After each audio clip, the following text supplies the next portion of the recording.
आवाज इंडिया मराठीमध्ये आपल्या सर्वांचं स्वागत आहे। तर नजर टाकूया आजच्या ठळक बातम्यांवर। राज्यातील 29 महानगरपालिकांच्या महापौर पदासाठी आज आरक्षण जाहीर करण्यात आलं। यामध्ये मुंबई आणि पुणे या दोन्ही महानगरपालिकांचे महापौर पद खुल्या वर्गातील महिलांसाठी राखीव करण्यात आलं। याशिवाय छत्रपती संभाजीनगर, नवी मुंबई, नागपूर आणि नांदेड वाघाळा येथील महापौर पद देखील खुल्या वर्गातील महिलांसाठी राखीव ठेवलं आहे। तसेच राज्यातील 9 महानगरपालिकांमध्ये महिला महापौर असणार आहेत, तर 17 महानगरपालिकांमध्ये खुल्या प्रवर्गातील पुरुष महापौर निवडलेत। या व्यतिरिक्त कोल्हापूर, उल्हासनगर आणि चंद्रपूर या ठिकाणावर महापौर पद ओबीसींसाठी राखीव ठेवण्यात आले। तर ठाणे, जालना आणि लातूर या महानगरपालिकांमध्ये अनुसूचित जातींसाठी महापौर पद राखीव आहे। विशेषतः कल्याण डोंबिवली महापालिकेतील महापौर पद अनुसूचित जमातींसाठी राखीव ठेवण्यात आलं आहे। महाराष्ट्रातील 29 महापालिकांसाठी जाहीर झालेल्या महापौर आरक्षण सोडतीनंतर मुंबईतील राजकीय वातावरण तापलंय। मुंबई महानगरपालिकेचे महापौर पद सर्वसाधारण खुल्या प्रवर्गात गेल्यामुळे शिवसेना उद्धव बाळासाहेब ठाकरे गटाने आक्षेप नोंदवलाय। माजी महापौर किशोरी पेडणेकर आणि शिवसेना नेत्या सुप्रदा फारतेपेकर यांनी आरक्षण प्रक्रियेवर प्रश्न उपस्थित केलाय। त्यांचा आरोप आहे की महिला आरक्षणाचा नियम आणि आरक्षणाच्या पूर्वीच्या क्रमाचे पालन झाले का याबाबत शंका आहे। मुंबईसारख्या देशातील सर्वात मोठ्या महापालिकेसाठी आरक्षण ठरवताना योग्य निकष वापरले गेले नसल्याचं त्यांचं म्हणणं आहे। क्या विरोध है आप लोग का? एक मिनिट। सगळ्यात पहिले त्या लोकांनी सांगितलं 3 किंवा अधिक जर एसटी सीट्स असतील तरच एसटीचा महापौर बसू शकतो। हे रूल पहिले आम्हाला कोणाला सांगितलं नाही किंवा आधी पहिले कोणी कधी डिक्लेअर केलं नाही, ठीक आहे। त्याच्यानंतर आता 2 वेळा ओपन कॅटेगरीमध्ये मुंबईचे महापौर बसले, ठीक आहे। तर मग आता जर ओबीसी तुम्ही रोटेशन वाईज काढले तर मग मुंबई त्याच्यामध्ये का नाही?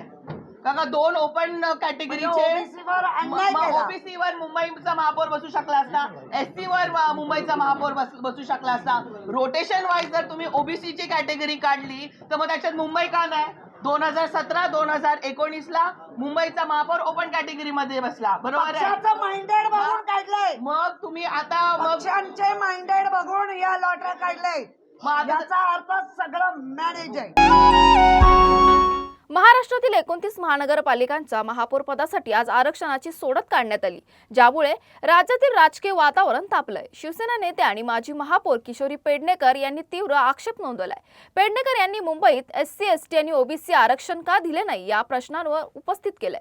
त्यावर उत्तर देताना मंत्री माधुरी मिसाळ यांनी स्पष्ट केलं की पेडणेकर यांचा मुख्य आक्षेप मुंबईतील आरक्षणावर आहे। त्यांनी म्हटलंय की आम्ही मनमानी केली आहे का हे तुम्हीच ठरवा, आणि तसंच हे स्पष्ट केलं की ओबीसी आरक्षणाचे प्रमाण जास्त झाल्याने त्याला वगळण्यात आलं आहे, असं त्यांनी म्हटलं आहे। प्रथम तर मी हे सांगेल की ठाकरे गटाचे आक्षेप हे कुठल्याही नियमाला धरून नव्हते। त्यांच्या म्हणण्यानुसार त्यांना मुंबईमध्ये जे आरक्षण पाहिजे होतं त्यासाठी काय करता येईल या पद्धतीचा आरडाओरडा त्यांनी केला। आपण त्यांना बराच वेळा विचारलं आणि त्यांनी आक्षेप नोंदवणं हा त्यांचा हक्क आहे। त्यांनी जे ऑब्जेक्शन आता घेतलेलं आहे त्याच्यावर प्रशासन आणि आमचं म्हणणं आहे की हे नियमानुसार प्रशासनाने पूर्ण कारवाई पूर्ण केलेली आहे। त्यांचे ऑब्जेक्शन जे काय असेल ते आम्ही विचारात घेऊ, पण मला जेव्हा रुलिंग देताना अजूनही असं वाटलं नाही, कारण त्यांचं ऑब्जेक्शन असंच होतं की इथे आम्हाला मुंबईत एससी का नाही दिलं, मुंबईत ओबीसी का नाही दिलं, मुंबईत हे का नाही दिलं। तर जशी प्रक्रिया पूर्ण झाली त्याच्यामध्ये कुठलाही वाव नव्हता। आपण या प्रक्रियेचं लाईव्ह चित्रण सगळ्यांना दाखवलेलं आहे आणि त्यामुळे तुम्हालाही कळेल की त्या ऑब्जेक्शन मध्ये काही आज महाराष्ट्र शासनाने राज्यातील 29 महानगरपालिकांच्या महापौर पदासाठी आरक्षण सोडतीची प्रक्रिया पार पाडली। सरकारने या प्रक्रियेला पारदर्शकतेचा दावा केलाय। राष्ट्रवादी काँग्रेस अजित पवार गटाचे प्रवक्ते आनंद परांजपे यांनी सांगितलं की राज्य सरकारने कायद्याच्या चौकटीत राहून आरक्षण काढले आहे आणि नियमांचे पालन करण्यात आलं आहे। असं आहे की महाराष्ट्र शासनाच्या वतीने 29 महानगरपालिकेच्या महापौर पदाच्या आरक्षणाची सोडत आत्ताच नगरविकास राज्यमंत्री यांच्या अध्यक्षतेखाली करण्यात आली। अत्यंत पारदर्शक पद्धतीने ही महापौर पदाची सोडत काढण्यात आली। सर्वप्रथम अनुसूचित जमाती यांचं आरक्षण काढण्यात आलं, त्याच्यानंतर अनुसूचित जाती यांच्यासाठीचं आरक्षण काढण्यात आलं, नागरिकांसाठी मागास प्रवर्ग याचं आणि त्यानंतर खुला प्रवर्गाचं आरक्षण काढण्यात आलं। ही संपूर्ण प्रक्रिया अत्यंत पारदर्शक पद्धतीने राबवण्यात आली। काही राजकीय पक्षांना शिवसेना उभाटाला त्याच्याबद्दलचं ऑब्जेक्शन होतं ते त्यांनी रेज केलं, पण त्याच्याबद्दलची संपूर्ण खुलासा हा नगरविकास राज्यमंत्री यांच्याकडनं करण्यात आला आणि अत्यंत चांगल्या पद्धतीने महाराष्ट्र राज्याच्या वतीने हे आरक्षण काढण्यात आलं. मुंबई महापालिकेतील महापौरपद महिलांसाठी राखीव झाल्यामुळे येणाऱ्या काळात महिला नेतृत्वाची लाट येणार आहे असं त्यांनी म्हटलंय. त्यांच्या म्हणण्यानुसार मातृशक्तीच्या नेतृत्वाखाली मुंबई महानगरपालिका भ्रष्टाचार मुक्त होईल आणि मुंबई शहराचा विकास होईल. साटम यांनी पुढे मुख्यमंत्री देवेंद्र फडणवीस आणि पंतप्रधान नरेंद्र मोदी यांच्या नेतृत्वाखाली काम करण्याचा विश्वास व्यक्त केलाय. तसेच मुंबई शहर खड्डेमुक्त होईल आणि मुंबईतील विविध समस्या सोडवण्यासाठी महापौर महिलाच योग्य मार्गदर्शन असणार आहे असा दावा त्यांनी केला आहे. नाशिक महापालिकेत भाजपला स्पष्ट बहुमत मिळालं असून महापौर पदावर कोण विराजमान होईल याबाबत चर्चा सुरू आहे. भाजप शहराध्यक्ष सुनील केदार यांनी या संदर्भात महत्त्वपूर्ण संकेत दिलेत, ज्यामध्ये त्यांनी सांगितलं की नाशिकमध्ये नवा चेहरा महापौर होईल. भाजपच्या कोअर कमिटीने लवकरच निर्णय घेणार आहे आणि नव्या चेहऱ्यांना संधी देण्यावर भाजपचा ठाम विश्वास आहे. याच संदर्भात हिमगौरी आडके यांचं नाव महापौर पदासाठी प्रबळ दावेदार म्हणून समोर येत आहे. मुंबईतील प्रभाग 157 मध्ये ठाकरेंच्या शिवसेनेच्या तिकिटावर निवडून आलेल्या सरिता म्हस्के या निवडणुकीनंतर अचानक नॉट रिचेबल झाल्या होत्या. यामुळे शिंदे गटाशी त्यांचा संपर्क असल्याची अफवा पसरवली होती. परंतु डॉक्टर म्हस्के यांनी या सर्व चर्चांना पूर्णपणे नकार दिलाय. त्यांनी स्पष्ट केलं की माझा नवस होता आणि त्यासाठी तुळजापूरला देवदर्शनाला गेले होते. निवडणुकीनंतर सर्व माध्यमांमध्ये माझं नाव झळकत होतं आणि त्यावेळी वरिष्ठांनी आमच्या सुरक्षेसाठी फोन बंद ठेवण्याचा आदेश दिला होता. फोन बंद करणं हे एक सुरक्षा उपाय होतं, कारण विरोधकांपासून धोका असण्याची शक्यता होती. त्यांनी सांगितलं की कोकण भवनमध्ये जाऊन नोंदणी केली आणि आता आम्ही पुन्हा संपर्कात आले.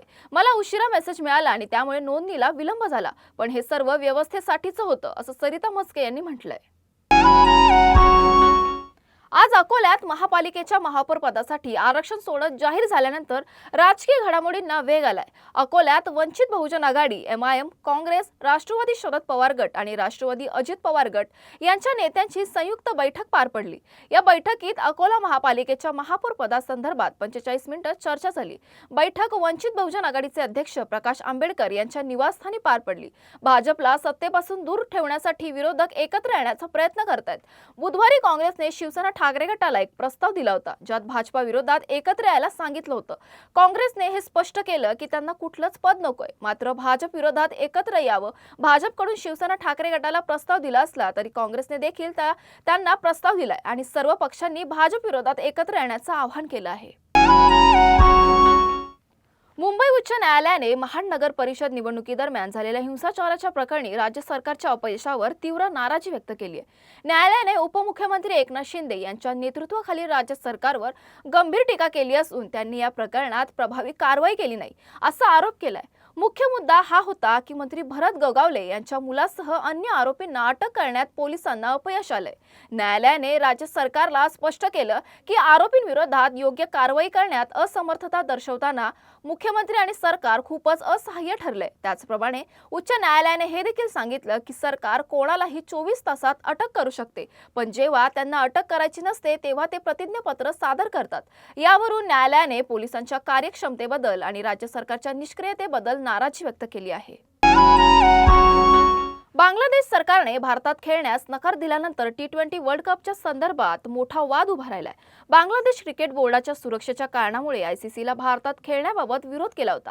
त्याचबरोबर बांगलादेशने ICC कडून त्यांचा ग्रुप बदलण्याची मागणी केली, जी फेटाळली गेली. बांगलादेश क्रिकेट बोर्डाने या निर्णयात सहभागी नसल्याचं स्पष्ट केलं आणि हे निर्णय बांगलादेश सरकारचे असल्याचं सांगितलंय. बांगलादेश क्रिकेट बोर्डाने सुरक्षेच्या कारणांमुळे श्रीलंकेत सामने खेळवण्याची मागणी केली होती. ICCने बांगलादेशच्या या मागणीला नाकारून त्यांना 21 जानेवारीपर्यंत अंतिम निर्णय घेण्यास सांगितलं होतं. त्यानंतर बांगलादेश सरकारने त्यांच्या भूमिकेवर ठाम राहून भारतात खेळण्यास नकार दिला. तर बांगलादेशच्या निर्णयानुसार आता बांगलादेशच्या जागी स्कॉटलंडला वर्ल्ड कपमध्ये भाग घेण्याची संधी मिळण्याची शक्यता आहे. तुर्तास वेळ झाली, इथेच थांबण्याची. नवीन बातम्या बघण्यासाठी पाहत राहा आवाज इंडिया मराठी.